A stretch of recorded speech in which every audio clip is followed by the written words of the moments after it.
আসসালামু আলাইকুম। পুঁজিবাজার নিয়ে এনটিভির নিয়মিত অনুষ্ঠান মার্কেট ওয়াচে আমি আপনাদেরকে স্বাগত জানাচ্ছি। আমি আছি আপনাদের সাথে মোহাম্মদ রকিবুর রহমান। দর্শক, আজকে আমরা পুঁজিবাজারের ব্যাংকিং ইনভেস্টমেন্ট নিয়ে পুঁজিবাজারের বিভিন্ন বিষয় নিয়ে আমরা আলোচনা করব। নতুন পুরাতন বছর 1915 সন শেষ হতে যাচ্ছে এবং নতুন বছর শুরু হতে যাচ্ছে।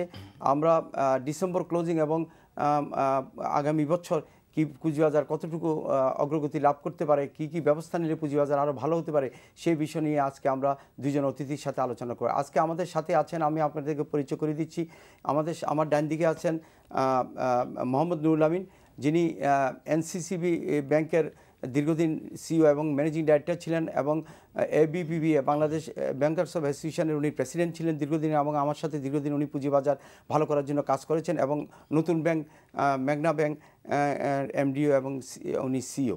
এবং গোলাম হাফিজ আহমদ, একই ব্যাংকের উনি এখন দায়িত্বে আছেন, এনসিসিবি ব্যাংকের উনি দায়িত্বে আছেন। এবং এই দুজন ব্যাংকারের সাথে আজকে আমরা পুঁজিবাজারের বিভিন্ন বিষয় নিয়ে আমরা আলোচনা করব। জনাব নুরুল আমিন সাহেব, আপনাকে দিয়ে শুরু করতে চাই যে আমরা দীর্ঘদিন ধরে গত এই 2015 শেষ হতে যাচ্ছে, আপনি জানেন আর কয়েকদিনের মধ্যে এই সালটা শেষ হবে এবং নতুন বছর 2016 আসবে। তো এর মধ্যে আমরা অনেক চেষ্টা করেছি যে পুঁজিবাজারকে কীভাবে শক্তিশালী করা যায় এবং পুঁজিবাজারে আর্থিক প্রতিষ্ঠান কীভাবে ভালোভাবে কাজ করতে পারে, কীভাবে পুঁজিবাজারকে স্টেবিলাইজ করার জন্য তাদের ভূমিকা রাখতে পারে, সেজন্য আমরা অনেক চেষ্টা করেছি। এর মধ্যে আপনি জানেন যে রিসেন্টলি বাংলাদেশ ব্যাংক একটি পজিটিভ সিদ্ধান্ত দিয়েছে, যেই সিদ্ধান্ত আপনার বলা হয়েছে যে আপনার যে পেইড আপ ক্যাপিটাল, সাবসিডিয়ারি যে পেইড আপ ক্যাপিটাল, সেই পেইড আপ ক্যাপিটাল আপনার ইনভেস্টমেন্ট এক্সপোজার থেকে ওনারা রিলিজ করে দিয়েছেন। তাতে করে বিভিন্ন আর্থিক প্রতিষ্ঠানের কিছুটা সক্ষমতা অর্জন করেছে পুঁজিবাজারে বিনিয়োগ করার জন্য। এটাকে আপনি কীভাবে দেখছেন? ধন্যবাদ জনাব রকিবুর রহমান। আমরা ঠিকই বলছেন, 2015 সাল কিন্তু শেষ করছি, আর হয়তো আমরা 3-4 দিন আমাদের একটি ট্রানজ্যাকশনের সুযোগ আমরা পাচ্ছি। এর মধ্যে শেয়ার বাজারটাকে মোটামুটি স্থিতিশীল রাখা গেলেও খুব বেশি আমরা যেটাকে উন্নতি বলি বা আমাদের যে ইন্ডেক্সের বাড়াটাকে আমরা অনেক সময় আমাদের পারসেপশনে উন্নতি বলি, সেটা হয়তো ওই পরিমাণে আমরা সাধন করতে পারি নাই। না, আমাদের ভলিউমও কমে গিয়েছিল, আমাদের সব দিকে খারাপ অবস্থা ছিল 2015-20 তো খুবই খারাপ অবস্থা ছিল। আমরা এটা যাই হোক, এটা 2010 সালের বুমের পরে কিন্তু সেই পরিমাণে রিকভারি আমাদের এখনো হয়নি। আমাদের পলিসিগত কিছু ত্রুটির ব্যাপার ছিল। আর ব্যাংক, আপনি জানেন ব্যাংক মানি মার্কেটের প্লেয়ার, কিন্তু ক্যাপিটাল মার্কেটও এই ব্যাংকের একটা বড় রোল আছে। ব্যাংক কিন্তু 5-6 ভাবেই ক্যাপিটাল মার্কেটের সঙ্গে সম্পৃক্ত। আমরা এটার এগেইনস্টে লোন দেই, আমরা মেম্বারদের লোন দিতে পারি। প্রত্যেকটি ব্যাংকের অলমোস্ট প্রায় 27-28টি ব্যাংকের সিকিউরিটিজ সাবসিডিয়ারি এবং মার্চেন্ট ব্যাংক আছে। এইগুলো নিয়েও কিছু কিন্তু আমাদের সঙ্গে অ্যাকাউন্টিং কিছু ব্যাপার ছিল বাংলাদেশ ব্যাংকের সঙ্গে, যেই বিষয়ের একটি সমাধান কিন্তু আমরা গত কয়েকদিন আগে খুব ভালোভাবে পেয়েছি। কারণ এক একটি ব্যাংক তার সাবসিডিয়ারিদেরকে একটি ক্যাপিটাল একসঙ্গে দিয়ে দিতে হয়, কিন্তু সেটা একটা অ্যানাদার লিমিটেড কোম্পানি। অনেকে কিন্তু পাবলিকে যাওয়ার সুযোগ আছে, হয়তো জান নাই, that is also a limited company, public limited company. এতে যেই টাকাটা ওই ব্যাংকগুলো ওই কোম্পানিগুলোকে দিয়েছেন, সেটা কিন্তু এতদিন পুঁজিবাজারে ব্যাংকের এক্সপোজার হিসাবে ট্রিট হচ্ছিল। আর এক্সপোজারের হিসাবটা তো একটা পরিবর্তন আসছে, আপনি জানেন। আগে ছিল 10% of the total liability of the bank, অনেক সুযোগ ছিল আগে ছিল, এখন হচ্ছে এটা 25% of the total paid up capital. এতে করে একটু শ্রিঙ্কেজ চলে আসছে। এটার জন্য আগে যদি 1000 কোটি টাকা বিনিয়োগ করতে পারতেন, এখন হয়তো আপনি 250 কোটি টাকা বিনিয়োগ করতে পারতেন। একটু শ্রিঙ্কেজ চলে আসছে, অনেক অনেক অনেক বেশি। জুন 2016 সালের মধ্যে এটাকে অ্যাডজাস্ট করার কথা বলা হওয়ার কারণে ব্যাংকগুলো এমনিতে একটা প্রেশারে ছিল। এই প্রেশারটা আমরা অনেকগুলো কাজ, আপনি জানেন, আমরা করার চেষ্টা করেছি। যেমন আমরা বেচা কেনার মাধ্যমে মান্থলি বেসিসে কমানোর চেষ্টা করেছি, কিন্তু কিনাটাকে বাংলাদেশ ব্যাংক এনকারেজ করেন নাই। কিন্তু সর্বসাম্প্রতিক একটি বড় সিদ্ধান্ত যেটা নিয়েছেন, সেটা হচ্ছে যে সাবসিডিয়ারিতে যে ক্যাপিটালটা দেওয়া আছে, এটাকে ক্যাপিটাল মার্কেটে ব্যাংকের এক্সপোজারের বাইরে রাখা হচ্ছে। আমার মনে হয় ডিসেম্বর মাসের পরে এইটার ইম্প্যাক্ট প্লাস ডিসেম্বর মাসে ব্যাংকের ক্যাপিটালে কিন্তু নতুন অ্যামাউন্ট যোগ হয়। সেটা বোনাস শেয়ার হতে পারে, সেটা রাইট শেয়ার হতে পারে, সেটা আপনার স্ট্যাটুটরি রিজার্ভ হতে পারে, আনক্লাসিফাইডের প্রভিশন হতে পারে। এতে করে ক্যাপিটালটা একটু স্ফীত হয়, বড় হয়। 2-1টি ব্যাংক ছাড়া আমার মনে হয় এই সমস্যাটা মোটামুটিভাবে কেটে যাবে। আর যেটা আমি মেসেজ যেটা আমাদের দর্শকদের দিতে চাই সেটা হচ্ছে যে এটা কিন্তু ব্যাংকের জন্য একটি পজিটিভ স্বস্তি নিয়ে আসছে, পুঁজি বাজারের জন্য আমার মনে হয়। এবং আপনাদের যে আর্থিক প্রতিষ্ঠানের যে একটা সেল প্রেসার ছিল এটা অনেক সংকুচিত হয়ে আসছে। জি, ওনারা একটু পরবর্তী সময়ে আলোচনা হয়তো আরো 2-4টি কথা বলবো, আরো কিছু করার আছে এই ব্যাপারে। জি অবশ্যই, ব্যাংকের অবশ্যই আমরা কথা বলবো।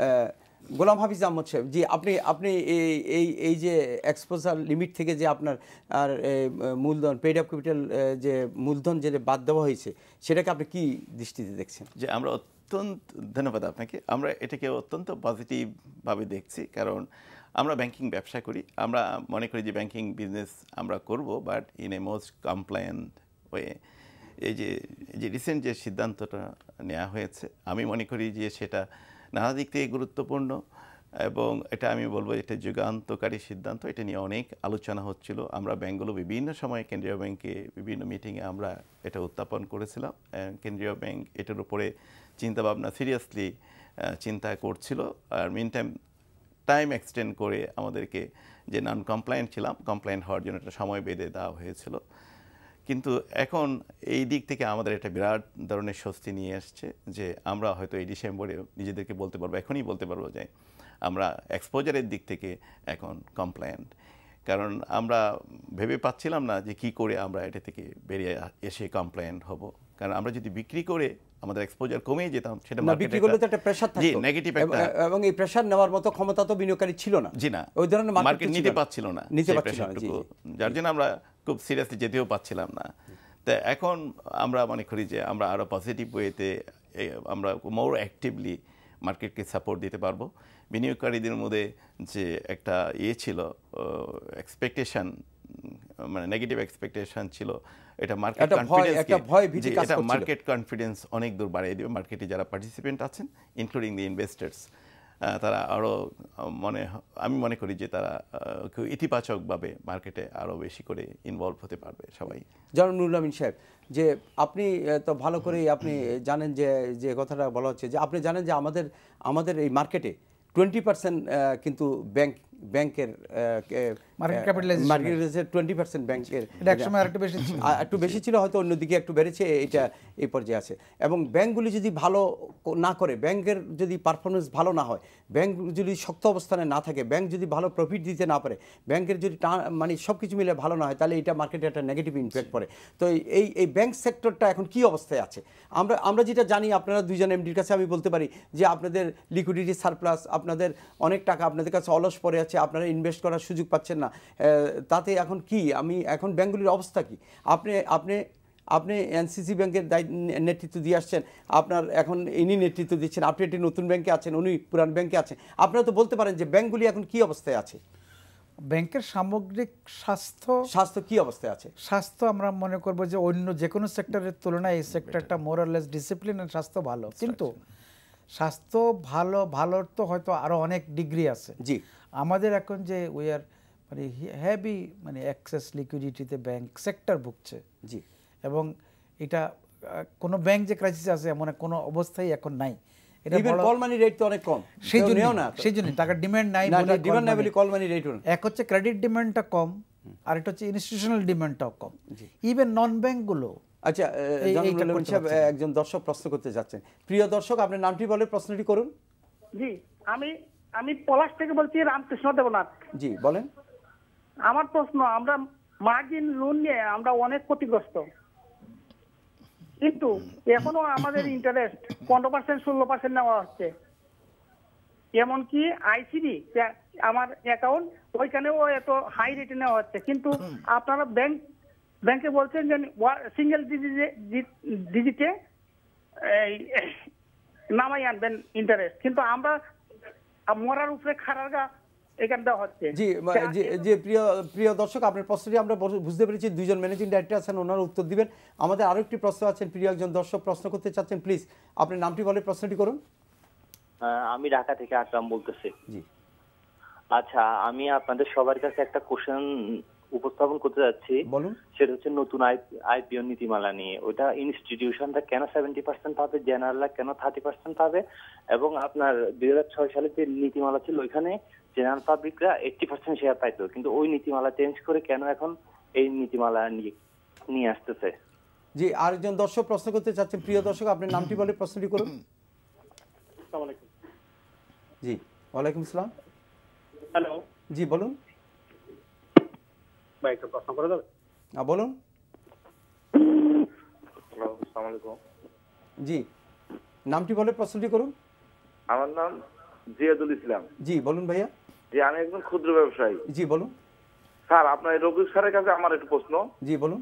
যে স্যার, আমরা এই যে আইপিও যে ইয়েগুলো জমা দিই, জি, এই আইপিও যখন আসে তখন কে অনুমোদন গুলা দেয়? যে এত কোন অডিটরে অডিট করায়, এত ইপিএস দেখায়? যখনই 2 মাস 2.5 মাস পরে মার্কেটে আনা হয়, যেদিন ট্রেডে আসে, এই দিন ইপিএস অর্ধেকে নেমে যায়। এই যে একটা পাগলামি ছাড়া কি? আমাদের তো ক্ষতিগ্রস্ত করার জন্য এই লোকগুলোই দায়ী। এদের কি সরকার চিহ্নিত করতে পারে না? আপনারা পারেন না? এটাই আমার অনুরোধ, যে ওরা কারা এই অনুমোদন গুলা দেয়? ইপিএস দেখে এত আসার পরে ইপিএস নামে দেয় অর্ধেকে, কিভাবে এরকম হয়? জি জি, আপনার প্রশ্নগুলো। জি, জনাব নুরুল আমিন সাহেব, যে প্রশ্নটা সবচেয়ে ইম্পর্টেন্ট, যে এখনো যারা মার্জিন রুলে আটকে আছে তাদের মার্জিন রুলের এগেনিস্টে 15-16%, এটা তো আনবিলিভেবল। এটা তো একটা ব্লক করে দেওয়া উচিত। একটা সারাক্ষণ যদি সুদ চলতেই থাকে, এটা কি আমি তো বুঝলাম। Thank you.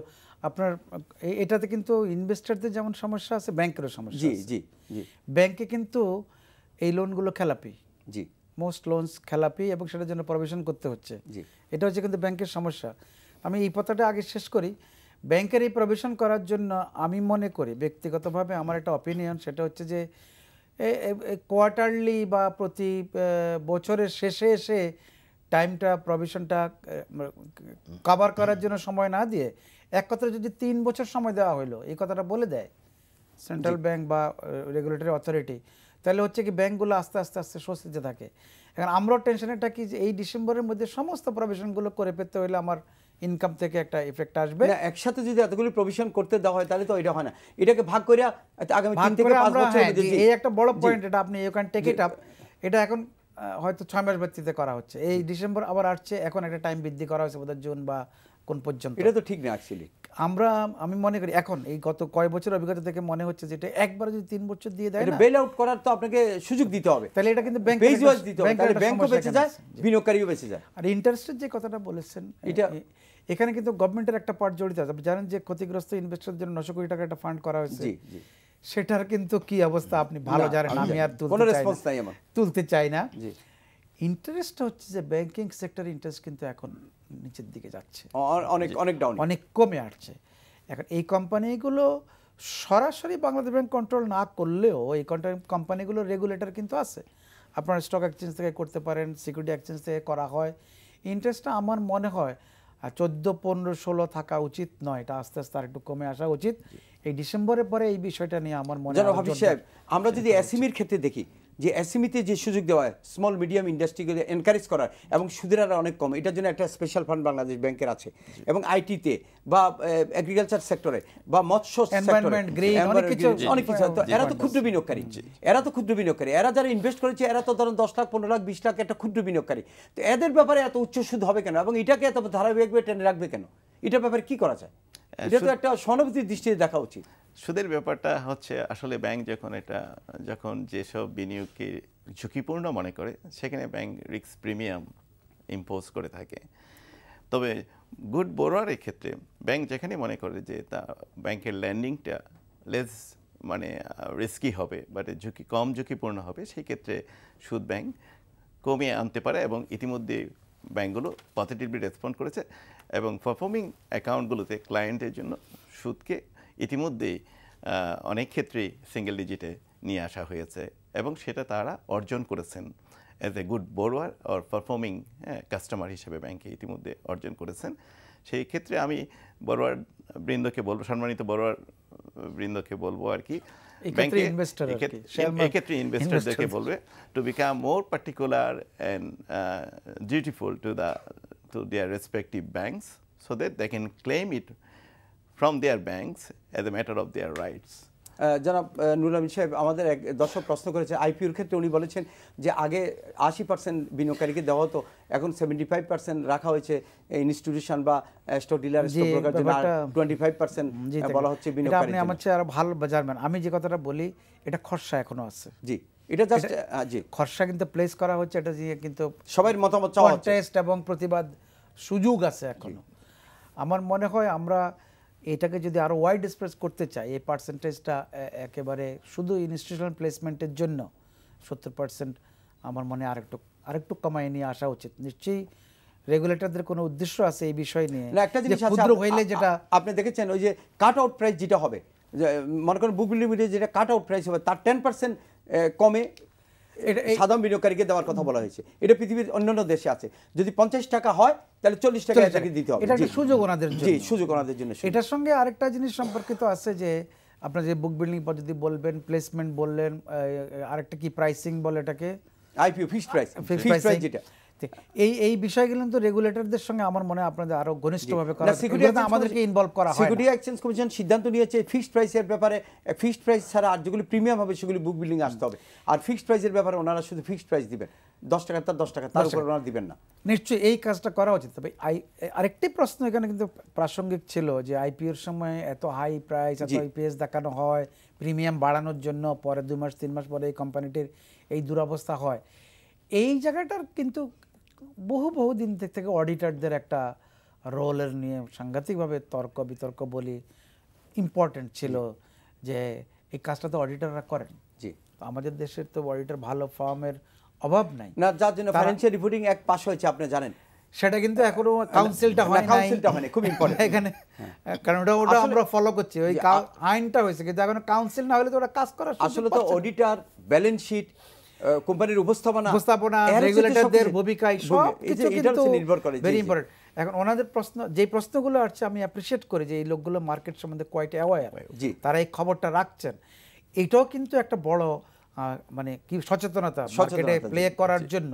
যে কথাটা আমরা প্রায় বলি যে আমাদের যে একটি ক্যাপিটাল মার্কেট ট্রেনিং ইনস্টিটিউট হয়েছে বা ডিএসসি, সিএসসি অথবা সিকিউরিটি আরো অর্গানাইজ করে না কেন কাস্টমার অ্যাওয়ারনেস, এই 3টি প্রশ্ন কিন্তু সাংঘাতিক অ্যাওয়ারনেসের থেকে আসছে। আমি এটা অ্যাপ্রিশিয়েট করি।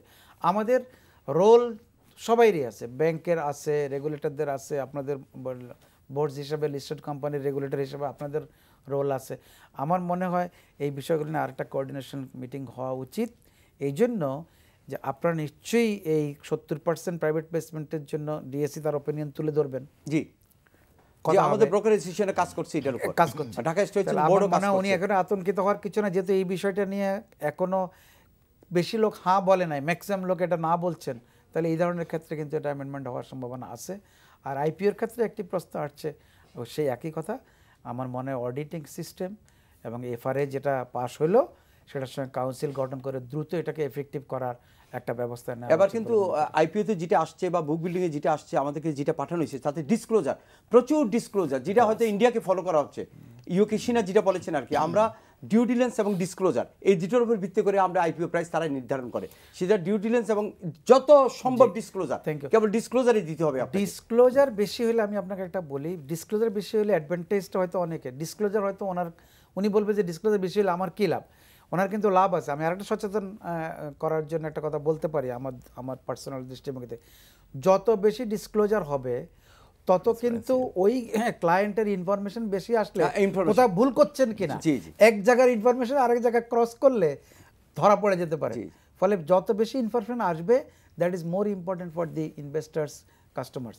এই জন্য মোর ডিসক্লোজারের যে প্রসঙ্গ, এই প্রসঙ্গটাকে আমরা অ্যাপ্রিশিয়েট করি। জনাব নুরুল আমিন সাহেব, যে আসলে আপনি তো দেখেছেন যে অনেকগুলি আইন বা অনেকগুলি সমন্বয়হীনতা, আপনি এটা বোধহয় খেয়াল করেছেন যে একটা গত বছরটা যদি ধরি, এই বছরে যে বছরটা যাচ্ছে, এটা ব্যাপক সমন্বয়হীনতা ছিল।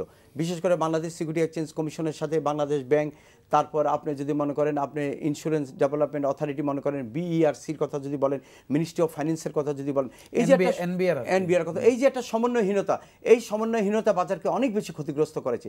যদি সবসময় বাজার নিয়ে যদি একটি ত্রৈমাসিক মিটিং হতো যে কি করলে বাজারটা ভালো হয়, কি করলে পুঁজিবাজার শক্তিশালী হয়, কি করলে পুঁজিবাজার গতিশীল হয়, কারণ আপনি লং টার্ম ফাইন্যান্স কোত্থেকে পাবেন? আপনি ভবিষ্যতে যদি টেকসই উন্নয়নের লক্ষ্যমাত্রা বাস্তবায়ন করতে চান তাহলে প্রচুর বিনিয়োগ প্রয়োজন।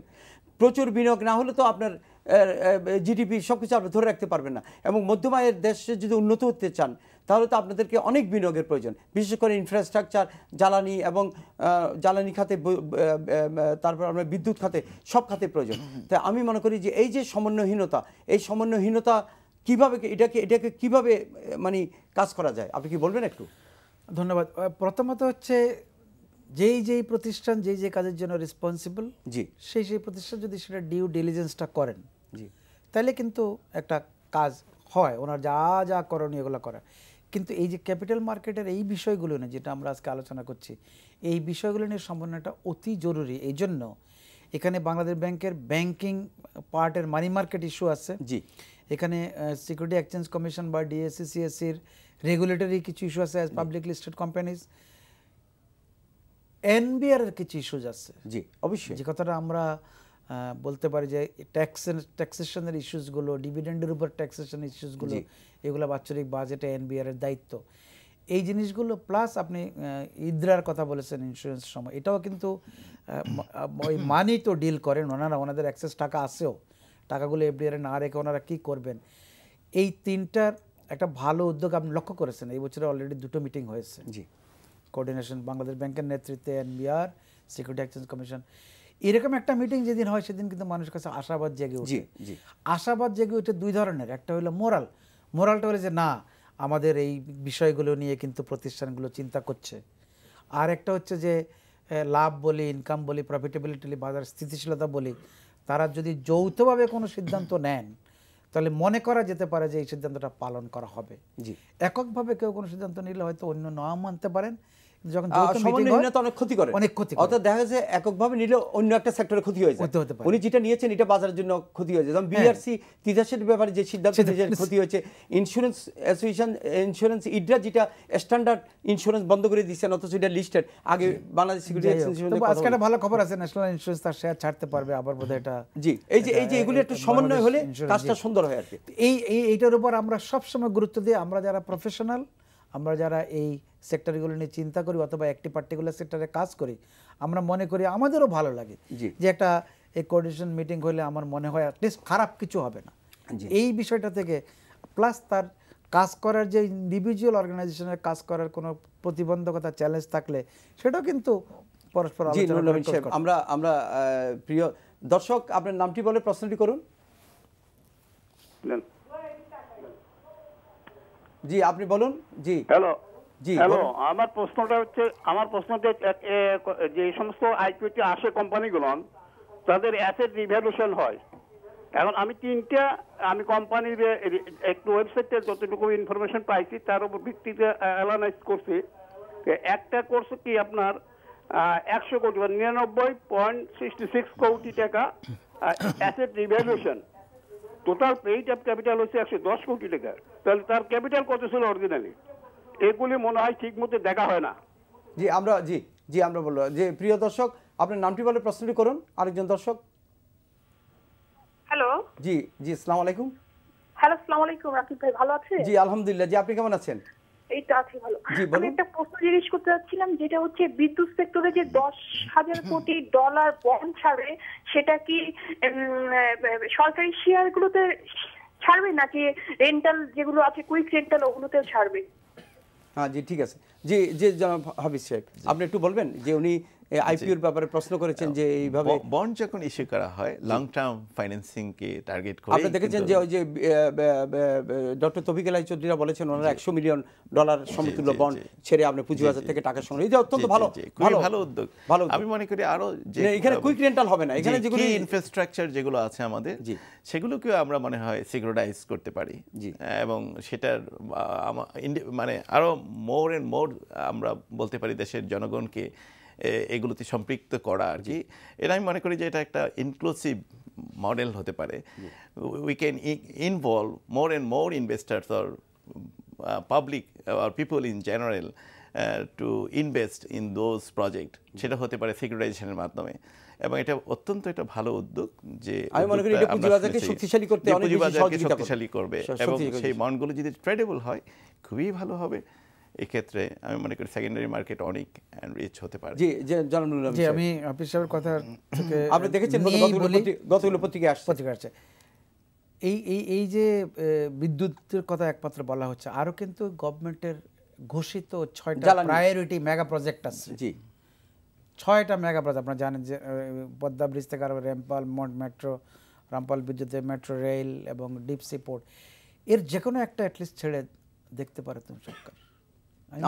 এরকম একটা এই 6টার মধ্যে একটা ছেড়ে দেখলে আপনি কি হবে, একটা ছেড়ে এই টাকা তো আমাদের টাকায় করছি পদ্মা সেতু, তাহলে আমাদের টাকা বেশি লোক যদি সম্পৃক্ত হয় মানুষের সেভিংস থেকেই তো এটা মানুষ করবেন অবশ্যই, এলে একটা দিক। তাহলে আমাদের সেভিংস রেশিও বাংলাদেশে খুব খারাপ নয়, কিন্তু আমাদের যেটা দরকার যে ওয়ার্ল্ড ব্যাংক বলে, যে কৌশিক বসু ওয়ার্ল্ড ব্যাংকের চিফ বলে গেছেন, যেটাকে 33-34% যদি পৌঁছাতে পারে ইনভেস্টমেন্ট জিডিপি রেশিও, যেটা এখন 28, 27, 28, 29 আছে, 2-3% বাড়ালে কিন্তু আমাদের গ্রোথ রেট 8-এ চলে যাবে। জি, একটা সর্বস্বীকৃত ইকোনমিক্সের রুল তো আছে যে রিয়েল সেক্টরে এই যে investment which will generate employment, which will increase productivity, এই দুটো বিষয় তো দেখেন যে এই দুটো বিষয় যখন ভালো হবে তখন অর্থনীতি এমনি স্থিতিশীল হবে। যেই কাজটা আমাদের গত কিছুদিন ধরে সরকারের উদ্যোগ ছাড়া বড় কিছু এখনো সেরকম হয়নি, সেটাকে বেসরকারি খাতে নিয়ে আসতে হবে এবং পুঁজিবাজারকে সম্পৃক্ত করতে হবে। পুঁজিবাজারের উন্নতির ক্ষেত্রে আমরা আমাদের বড় কোম্পানিগুলো অথবা আমাদের এই ভিতরে যারা বড় কোম্পানি আছেন, সেটা টেক্সটাইল হোক, ম্যানুফ্যাকচারিং হোক আর বিদ্যুৎ হোক, কেউ আসছেন, সবাই আশা উচিত। এই জন্য ওনারা ভয়টা কিসের, ওনারা এই টাকাটা তো কোনো ইন্টারেস্ট দিতে হচ্ছে না, উনি ডিভিডেন্ডটা শেয়ার করতে হবে। যারা টাকা আপনাকে দেবে কাজ করার জন্য, এটা আপনি ব্যাংক লোন না নিয়ে নিজের পকেট থেকে না খরচ করে করছেন, তো বেনিফিট তো সবাইকে দিতে আমার মনে কোনো আপত্তি থাকা উচিত না। এতে দুটো লাভ হচ্ছে, মানুষের কনফিডেন্স বাড়ে, ক্যাপিটাল মার্কেট স্ট্রং হয়, more companies will be encourage to come to capital market. আর একটা কথা আমি এর আগে বলেছিলাম, যেটা আপনি বাংলাদেশ ব্যাংক একটা নিয়ম করে দিতে পারে, এত কোটি লোনের পরে একটা অ্যামাউন্ট, সেটা 10% হোক, 20% হোক, 25% হোক, ক্যাপিটাল মার্কেট থেকে রেজ করতেই হবে, বাধ্যতামূলক। আপনি আমার কাছ থেকে 500 কোটি টাকা নেবেন ম্যানুফ্যাকচারিং এর জন্য বা কিছু করার জন্য, আপনি 100 কোটি কি শেয়ার মার্কেট থেকে নিতে পারেন না? আপনি নিয়ে আমার টাকা শোধ দেন, তাতেও কোনো আপত্তি নাই, তাতেও কোনো আপত্তি নেই। কিন্তু ক্যাপিটাল মার্কেটার জন্য কিন্তু ওই যে বললাম কোঅর্ডিনেশন কাউন্সিল মিটিংয়ে এই বিষয়গুলো আরো বেশি জনাব হাফিজ সাহেব, আপনি আসার আগে আমরা দুটো প্রশ্ন নেব। জি, প্রিয় দর্শক, আপনি নামটি বলে প্রশ্নটি করুন। জি, রকিবুল ভাই, আমি ঢাকা থেকে মোনায়েম বলছিলাম। জি মোনায়েম ভাই বলুন। জি, আমার প্রশ্নটা হলো 9-10-এ যেসব ব্যাংক এক্সক্লোজার লিমিট ক্রস করলো তাদের কিন্তু এখন পর্যন্ত কোনো বিচার হয়নি। এগুলো যদি বিচার না হয় নেক্সট টাইম তো আবার হবে, মার্কেট ভালো হলে আবার এক্সক্লোজার লিমিট তারা ক্রস করবে, আবার এরকম আমরা ফল দেখবো। আমরা জানি আমাদের 9-10-এর ফলে একমাত্র কারণ হচ্ছে ব্যাংকের দুর্নীতি। ব্যাংক যদি এই ধরনের লিমিট যদি ক্রস না করতো, মার্কেট এরকম বুমও হতো না আর এরকম ক্রাশ ফলও হতো না। থ্যাংক ইউ রকিবুল ভাই, এই ধরনের বিচারের জন্য ওনারা কি ব্যবস্থা নেবেন এমডি সাহেবরা বা বাংলাদেশ ব্যাংক? ওকে, জি জি, প্রিয় দর্শক, আরেকজন দর্শক আছেন। প্রিয় দর্শক, আপনি নামটি বলে প্রশ্নটি করুন। জি, আসসালামু আলাইকুম। জি, আসসালামু আলাইকুম। আমি আইনুল আমিন স্যারের কাছে একটা কোশ্চেন জানতে চাচ্ছি। আমানতের আগে ছিল 10% বিনিয়োগ, এখন হচ্ছে পেইড আপ ক্যাপিটালের 10%, তাহলে মার্কেটটা কিভাবে ভালো হবে? আর আমাদের বর্তমান যে মার্কেট, এখানে 2,500 কোটি টাকা যদি প্রতিদিন বিনিয়োগ আপনার ট্রেড হয়, তখন বোঝা যাবে যে টোটাল বিনিয়োগের 1% ট্রেড হচ্ছে, কিন্তু এখন তো 300 কোটি টাকা হচ্ছে, তাহলে কিভাবে মার্কেট ভালো হবে? জানান রুলাম সাহেব। না, এটা আপনার একটা সংশোধনী হলো যে 10% অফ দি লাইবিলিটি হচ্ছে টোটাল ডিপোজিটের, 10% ছিল আগে, এখন ক্যাপিটালের 25%। ক্যাপিটাল ডিপোজিট যদি একটা ব্যাংকের 12,000 কোটি হয়, ওই ব্যাংকের হয়তো 1200 কোটি ক্যাপিটাল আছে, তাহলে আপনি 12,000 কোটির 10%-এ যে টাকাটা পাইতেন, 1200 কোটির 25% তো তার চেয়ে অনেক কম পাচ্ছি। ফলে এই এক্সপোজারটা ওই 10% অফ দি ক্যাপিটাল না, এটা 25% অফ দি ক্যাপিটাল, এটা হলো একটা। এর কারণে যেটা হচ্ছে আমি বলি, ব্যাংকগুলো, বাংলাদেশ ব্যাংক চান যে পাবলিক মানি যারা ইউজ করে, আমাদের আরেকটা নাম হচ্ছে মানি ডিপোজিট ব্যাংক, আমাদেরকে আরেকটা নামে সাহিত্যে মানে আই মিন টেক্সট বুকে করা যায় money deposit, we are money deposit bank. আমাদের কাছে আমানতকারীদের টাকা যেহেতু থাকে, সেটার একটা রিস্ক বাংলাদেশ ব্যাংকের দেখার দায়িত্ব এমনিই আছে। আমরা সিআরআর এসএলআর রাখি, ইন্স্যুরেন্সের প্রিমিয়ামের জন্য টাকা দেই, তারপরেও বিনিয়োগ কোথায় আমরা করি, এই সিঙ্গেল পার্টি এক্সপোজার বলি বা ক্যাপিটাল মার্কেটের এক্সপোজার বলি, এই বিষয়গুলো সেন্ট্রাল ব্যাংক আমার মনে হয় মনিটর করছেন। হ্যাঁ, তারপরেও কখনো কখনো কোনো বিষয়ে বিপর্যয় হচ্ছে, সেটা আলাদা, কিন্তু আমরা মনে করি যে অ্যাটলিস্ট যদি ওই যেই বিষয়গুলো এই এক্সপোজার থেকে বাদ দেওয়ার প্রশ্ন আসছে, ওইগুলো যদি সম্পূর্ণ বাদ দেওয়া হয়, যেমন একটা আইটেম ক্যাপিটাল মার্কেটের সিকিউরিটি কোম্পানিকে ক্যাপিটালটাকে বাদ দেওয়া হয়েছে, তাহলে এক্সপোজারটা অটোমেটিক কমে যাবে। নন লিস্টেড কোম্পানি আরো কিছু বিষয় আছে, বিশেষ করে নন লিস্টেড কোম্পানিগুলো একটা প্রসঙ্গ। আরেকটু কিছু বিষয় আছে, আমি সিকিউরিটি কোম্পানিকে সিকিউরিটি ব্যবসা করার জন্য যে টাকা দেব এটাকে এক্সপোজার আনা হোক। আমি তাকে গাড়ি কেনার জন্য দিলে অথবা তার বাড়ি বানানোর জন্য দিলে বা স্পেস ফ্লোর কেনার জন্য দিলে ওটাও যেন এটা থেকে বাদ রাখা হয়।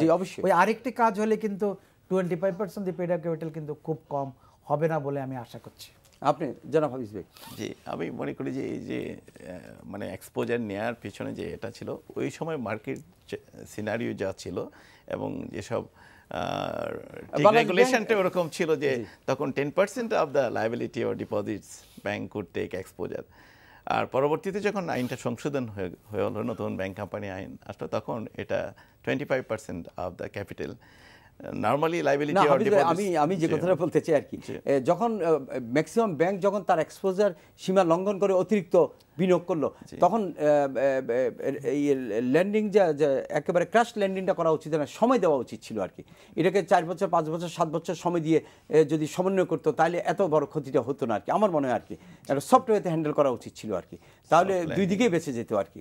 যাই হোক, তো এখন আপনি কি, আচ্ছা আপনি আপনার কি ব্যাংক কি তার লং টার্ম বিনিয়োগ করতে পারে? 15-20 বছরের জন্য কোনো ইন্ডাস্ট্রি কোথাও বিনিয়োগ করতে পারে না?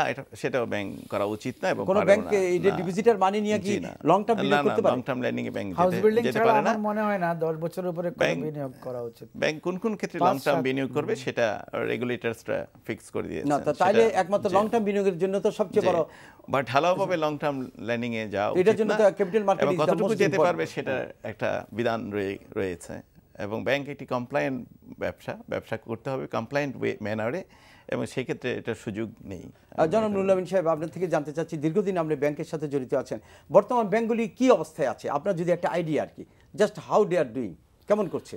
কারণ ব্যাংকগুলি আমাদের ক্যাপিটালের আপনার প্রায় 20% তারা, কিন্তু ব্যাংকগুলির অবস্থা যদি ভালো হয়, পারফরমেন্স যদি ভালো হয়, তাতে তাদের প্রফিট যদি ভালো হয় এবং তাদের যদি অবস্থান ভালো হয়, তারা যদি ভালো থাকে, তাহলে কিন্তু পুঁজিবাজারও ভালো থাকবে, দেশও ভালো থাকবে। এখন কি অবস্থায় আছে ব্যাংকগুলো? আমি দেখুন, আমি কথাটা উত্তরটা এভাবে দেব, কোনো পার্টিকুলার ব্যাংক না, আমি পার্টিকুলার ব্যাংক নিয়ে বলছি, ইসলামিকও না, ফরেনও না, প্রাইভেটও না, গভর্নমেন্টও না, আমি ইন জেনারেল বলছি। ইন্ডিকেটর হচ্ছে, আপনি দেখেন আমাদের এডি রেশিও যেটাকে আমরা বলি, অ্যাডভান্স ডিপোজিট রেশিও, এটা কিন্তু 70 নিচে ন্যাশনাল ফিগার। এটা কিন্তু খুব ভালো লক্ষণ না, এটা কিন্তু 80-85 পর্যন্ত গেলে কোনো ক্ষতি নাই। ফলে হচ্ছে কি, ব্যাংকগুলো এখন লিকুইড, যে কারণে বললাম একটু আগে, আমরা বললাম যে ব্যাংক এক্সেসিভলি লিকুইড অবস্থায় আছে, এটা একটা ভালো। দেশে ইনফ্লেশন রেট কম, জি, ডিপোজিটের রেট আমরা আস্তে আস্তে কমাতে হচ্ছে, বিকজ লেন্ডিং রেট কমানোর প্রেশারটা আসছে। লেন্ডিং রেট আমার মনে হয় 9 থেকে 11-এর মধ্যে চলে আসছে, জানুয়ারির পরে হয়তো আবার এটা, কিন্তু অল্টারনেটিভলি ডিপোজিটের রেট তো কিন্তু 5 থেকে 7-8-এ চলে আসছে। যেটার ক্ষেত্রে আমার একটা ছোট্ট বক্তব্য, সেটা হচ্ছে যে ডিপোজিটদের কথা বলার কেউ নাই। আমার মনে হয় 7.5 লাখ কোটির যে ডিপোজিট ব্যাংকিং সিস্টেমে আছে, তাদেরকে আর কত বটম লাইনে নিয়ে ইনফ্লেশন কভার করার মতো অবস্থা থাকবে, আমার মনে হয় এই দিকটাও চিন্তা করা উচিত। আমরা ওদের পক্ষে কেউ বলার নাই বলে এই কথাগুলো আসছে না, কিন্তু ব্যবসায়ী বা বিজনেস অর্গানাইজেশনগুলোর চাপে আমরা ল্যান্ডিং রেট কমাচ্ছি, দ্যাট ইজ অলসো ট্রু। ওই ক্ষেত্রে আমি মনে করি একটি বিষয় বিজনেসম্যানরা বোঝা উচিত যে cost of doing business and cost of fund, এই দুটার পার্থক্যটা ওনারা করা উচিত। আপনাদের এখন কস্ট অফ ডুইং বিজনেস কত আপনার ল্যান্ডিং এবং বাংলাদেশ ব্যাংক বাধ্য করে আমাদেরকে 5-এর নিচে থাকার জন্য। ন্যাশনাল এভারেজ কিন্তু 4.17, আমরা কিন্তু সেই দিক থেকে ভালো আছি। National average of spread is not 5, much below 5। এই জন্য আমি ইন্ডিকেটরগুলোর কথা বলতেছি। তারপর দেখেন banking sector capital is heavily educate. Basil 3 implementation হইলেও ব্যাংকগুলোর ক্যাপিটাল শর্টেজ না পড়ার সম্ভাবনা অনেক বেশি। এটা তো ফ্যান্টাস্টিক। এবং সরকারি ব্যাংকের যে প্রবলেমটা আপনি জানেন, গভর্নমেন্ট আর এদেশের বিনিয়োগকারীরা তো এটা করেছে, আপনাদের ডেফিনেটলি প্রত্যেকটা বেসেল ফুলফিল করেছে তারাই। রাইট আমরাই করেছি, জি আপনারা করেছেন, রাইট ইস্যুকে তারাই করেছে, ব্যাংককে শক্তিশালী করেছে। ফ্রি হইলেও আমাদের অবস্থানে সরকারি ব্যাংকগুলো যদি আর ফার্দার লস না করে বা কোনো কেলেঙ্কারির জন্য ক্যাপিটাল গভর্নমেন্টকে না দিতে হয়, তাহলে আই থিংক তাহলে আপনি একটা ব্যাংকের ক্যাপিটাল ঠিক আছে, স্প্রেড ঠিক আছে, লেন্ডিং রেট কমতেছে, ডিপোজিট রেট অবশ্যই কমতেছে, সেই ব্যাংকটাতে অ্যাক্সেস লিকুইডিটি আছে, ফরেন এক্সচেঞ্জ রিজার্ভ ভালো, তাদের নিজেদের কাছে ডলার যথেষ্ট আছে, অর্থনৈতিক all the indicators is very good, money মার্কেটে যত ইন্ডিকেটর আছে। আমি দুজন দর্শক আছেন, প্রিয় দর্শক, আমরা শেষ পর্যায়ে আছি, আপনাদের প্রশ্নটা করুন। নাম বলে প্রশ্নটি করুন। জি, আসসালামু আলাইকুম। জি, আসসালামু আলাইকুম। স্যার 2010 সালে যে সকল বিনিয়োগকারী বিভিন্ন ব্যাংক থেকে লোন নিয়ে জি বা আর্থিক প্রতিষ্ঠান থেকে লোন নিচ্ছে, তাদের তো চেক দি ধরনের অনেক মামলা হচ্ছে। জি, তো সেই ক্ষেত্রে সরকার কি কোনো পদক্ষেপ নিচ্ছে বা তাদের কি করবে? জি, থ্যাংক ইউ। জি জি, এটা সংক্ষেপে বলবেন। জি, সংক্ষেপ।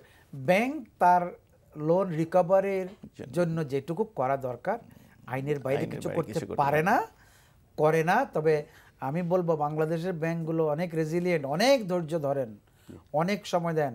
এডিআর বলে অল্টারনেটিভ ডিসপিউট রেজলিউশন করার জন্য অনেক সমঝোতা করেন, অনেক রিশিডিউল করেন, কিন্তু চেকের জন্য একটা মেয়াদি একটা ব্যাপার আছে। নেগোশিয়েবল ইনস্ট্রুমেন্ট অ্যাক্ট অনুযায়ী কেস করলে এটার জন্য আমি মনে করি জনাব গোলাম হাফিজ সাহেব যে কারণে ধস নেমেছিল, যে কারণে বিনিয়োগকারীরা, সাধারণ বিনিয়োগকারীরা ক্ষতিগ্রস্ত হচ্ছে, তাদের বিরুদ্ধে মামলাটা ব্যাপারে একটু সহানুভূতিশীল হওয়া উচিত না? এরা তো ক্ষুদ্র বিনিয়োগকারী, এরা তো এসএমইর মতো, এদের ব্যাপারে একটু সহানুভূতিশীল হওয়া উচিত না ব্যাংকারদের? না, আমি ব্যক্তিগত আমি মনে করি, কিন্তু আমি যেটা তারাও তো লস করেছে, মানে তাদের ফান্ডও তো মারাত্মকভাবে ক্ষতিগ্রস্ত হয়েছে। মামলা করার যে বিধানটা রয়েছে সেটা ব্যাংক বিধান অনুযায়ী যেতে হবে আর কি। মামলা করার যেখানে প্রয়োজন সেটা টাইম বাউন্ড, কারণ মামলা যদি ব্যাংক না করে সেটা টাইম বার্ড হয়ে যাবে। ব্যাংক নর্মালি জনগণের টাকা নিয়ে কাজ করে, ডিপোজিটরদের মানি, সেটার প্রোটেকশনের বিধান রাখা হয়েছে। কোনো লোন যদি অনাদায়ী হয়ে যায় এবং একটা নির্দিষ্ট সময়ের পরে সেটা ব্যাংকে রিকভারি পারপাসে মামলায় যেতে হবে, এটা পার্ট অফ রিকভারি। মামলা যদি না করে ব্যাংক তার হারাবে, প্রোটেকশন হারাবে। জনাব নুরুল আমিন সাহেব, আমরা কি আশাবাদ ব্যক্ত করতে পারি যে সিদ্ধান্তগুলি বাংলাদেশ ব্যাংক থেকে আসতেছে, যে অবস্টেকলগুলি বাংলাদেশ ব্যাংকের বা বিভিন্ন জায়গায় ছিল, আস্তে আস্তে আমরা দেখছি সেই অবস্টেকলগুলি কেটে যাওয়া শুরু করেছে এবং ভালো ভালো সিদ্ধান্ত পুঁজিবাজারের পক্ষে আসছে এবং সমন্বয় কমিটিও ঘন ঘন মিটিং করে পুঁজিবাজারকে শক্তিশালীর জন্য কাজ করছে। মাননীয় প্রধানমন্ত্রীও একটি গতিশীল এবং শক্তিশালী পুঁজিবাজার চাচ্ছেন বিনিয়োগের জন্য, বিনিয়োগের ফান্ডিংয়ের জন্য। তা আমরা কি আশা করতে পারি যে এই বছরের শেষ এবং নতুন বছরে আমরা একটা সুন্দর পুঁজিবাজার দেখতে পাবো, একটা গতিশীল পুঁজিবাজার দেখতে পাবো? মানি মার্কেট বা মুদ্রা বাজার যেরকম বাজার, ক্যাপিটাল মার্কেট পুঁজি বাজারও একটা বড় বাজার এবং এটা সারা বিশ্বের স্বীকৃত এবং ডিফাইন্ড। কাজে এইটার জন্য যা যা ফাংশনিংয়ের জন্য আমাদের দেশে এখন সেই অবস্থা বিদ্যমান। জি, এক। দ্বিতীয় হচ্ছে যে আমাদের রেগুলেটররা কিন্তু আগের তুলনায় অনেক বেশি সচেতন। জি, খালি আগের ইনকনসিস্টেন্টটা দূর করে রেগুলেশনের জন্য একটা কনসিস্টেন্টি চলে আসে। আর আপনারা মানুষকে আরও বেশি অ্যাওয়্যার করেন যে এই বাজারে বিনিয়োগ কারা করবেন, কিভাবে করবেন, কেউ দেখাদেখি করবেন না, ফান্ডামেন্টাল দেখে করবেন। এই শিক্ষাটা আরও বেশি বেশি হওয়া উচিত। আমি আশাবাদী। জি হাফিজ সাহেব, আমি একমত। জি, যে economy has every good fundamentals, জি, যে আরো গ্রো করার জন্য। আর আমরা একটা জিনিস দেখতেছি এখন, মাননীয় প্রধানমন্ত্রীর ইন্ডিকেশনের পরে সবাই নড়ে বসেছে এবং ভালো ভালো সিদ্ধান্ত দিচ্ছে পুঁজিবাজারের পক্ষে এবং সংকট ইনশাল্লাহ আস্তে আস্তে কেটে যাচ্ছে আমার মনে হয় আর কি। আইপিও অনুমোদনের ক্ষেত্রে, বুক বিল্ডিং এর ক্ষেত্রে বাংলাদেশ ব্যাংকের যে অবস্টেকলগুলি ছিল, যে প্রতিবন্ধকতা ছিল, সেগুলো কেটে যাচ্ছে এবং সবাই মিলে একসাথে যৌথভাবে কাজ করে একটি ভালো এবং গতিশীল পুঁজিবাজার গড়ে তোলার জন্য সবাই চেষ্টা করছে, যে পুঁজিবাজারের মাধ্যমে একটি শক্তিশালী অর্থনীতি গড়ে উঠবে, একটি শক্তিশালী কর্মসংস্থান গড়ে উঠবে এবং ইনফ্রাস্ট্রাকচার, জ্বালানি এবং বিদ্যুৎ খাতে আপনি জানেন যে বিদ্যুৎ খাতে টাকা সংগ্রহের জন্য বন্ড ছাড়া হচ্ছে কনভার্টিবল, এটা সিধা পুঁজিবাজার থেকে নেবে। রিয়েলি সেটা তো আর কুইক রেন্টালের জন্য নেওয়া হবে না, সেটা দীর্ঘমেয়াদী প্রকল্পের জন্য নেওয়া হবে। সাপ্লাই সাইডটা চিন্তা করেন, বন্ড আসুক, ডেরিভেটিভ আসুক, যাই আসুক, আমি মনে গভর্নমেন্টের কিছু শেয়ার আসা উচিত এবং এটা খালি একদিক চিন্তা করলে বিদ্যুৎ মন্ত্রণালয় সেটা। আমি যে মামলার কথাটা এখানে বললাম, মামলার কিন্তু অল্টারনেটিভ রয়েছে, যে আমাদের আমিন ভাই বলেছেন যে মামলার একটা অল্টারনেটিভ আবার ডিসপিউট রেজলিউশনের সুযোগ রয়েছে। যারা মনে করেন যে ব্যাংকে তাদের ডিফল্ট লোন রয়েছে, তারা কিন্তু ব্যাংকের সঙ্গে আলাপ আলোচনা চালায় যাওয়া উচিত। আদালতের দ্বারস্থ ব্যাংকের জন্য সহানুভূতির দৃষ্টি রাখবেন। আপনারা দুইজন আপনার ব্যাংকে, পুরানো ব্যাংকে আমাদের অনেকদিন নেতৃত্ব দিয়েছেন, সফল নেতৃত্ব দিয়ে নুরুল আমিন সাহেব, আপনি এখন নেতৃত্ব দিচ্ছেন, উনি নতুন ব্যাংকে আছেন। এই যে পুরান এবং নতুন সব ব্যাংক মিলিয়ে একটি শক্তিশালী পুঁজিবাজার গড়ের লক্ষ্য গড়ে তোলার জন্য আমরা কাজ করে যাচ্ছি। প্রিয় দর্শক, আমাদের সময় শেষ, আমাদেরকে এখানে শেষ করতে হচ্ছে। তবে যাওয়ার আগে একটা কথা বলে যেতে পারি যে সবাই মিলে এখন ক্যাপিটাল মার্কেটকে একটি গতিশীল করার জন্য চেষ্টা করছে, যে ক্যাপিটাল মার্কেটের মাধ্যমে আপনার ইনফ্রাস্ট্রাকচার, জ্বালানি, বিদ্যুৎ খাতে বিনিয়োগ আসবে, সরকারি ভালো ভালো শেয়ার বাজারে আসবে, ভালো ভালো কোম্পানি বাজারে আসবে এবং সকল সংশ্লিষ্ট যারা আছেন তারা অন্তত সততার সাথে আন্তরিকতার সাথে পুঁজিবাজারের জন্য কাজ করবেন, যে পুঁজিবাজারকে গতিশীল করতে এবং কর্মসংস্থান মিডিয়া অবশ্য বিশেষ করে আমি মনে করি মার্কেট ওয়াচ মাধ্যমে বিভিন্ন এক্সপার্টরা আইসা এই পুঁজিবাজারকে গতিশীল করার কাজ করছে। এর মধ্যে বিনিয়োগকারীদের অনেক সচেতন থাকতে হবে, বিনিয়োগকারীদের বুঝে এবং অত্যন্ত আপনার টাকা আপনাকেই বিনিয়োগ করতে হবে এবং সঠিকভাবে সঠিক জায়গায় আপনি বিনিয়োগ করবেন সঠিক সময়, সেটা আপনাকে বের করে নিতে হবে। আজকে আমাদের সাথে থাকার জন্য আপনাদেরকে অসংখ্য ধন্যবাদ। এখানে আমাকে শেষ করতে হচ্ছে। আল্লাহ হাফেজ।